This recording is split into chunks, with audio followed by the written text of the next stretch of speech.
এই যে আমার হাতে যেটা দেখতে পাচ্ছ, এবার বলি।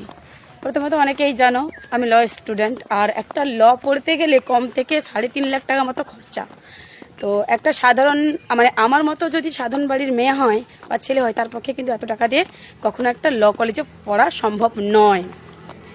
আর এই যে সার্টিফিকেটটা, এটা হচ্ছে স্টুডেন্ট ক্রেডিট কার্ডের জন্য, বুঝলে?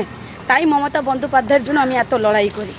কারণ মমতা বন্দ্যোপাধ্যায়ের মতো সরকার যদি আমার বাংলাদেশে না আসতো, যদি এরকম স্টুডেন্ট ক্রেডিট কার্ডের মতো একটা প্রকল্প না দিত, আমার মতো হাজারটা মেয়ের স্বপ্ন জলে চলে যেত। কোনোদিনও পারতাম না আমরা সাধারণ বাড়িতে জন্মগ্রহণ করে এরকম ল কলেজে বা লটা পড়ার।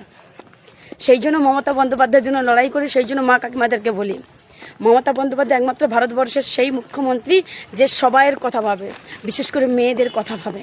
তাই একটু ভেবে চিন্তে বোতামটা টিপবে। স্টুডেন্ট ক্রেডিট কার্ডটা হাজারটা পরিবারের মেয়ের স্বপ্ন পূরণ করে দিচ্ছে।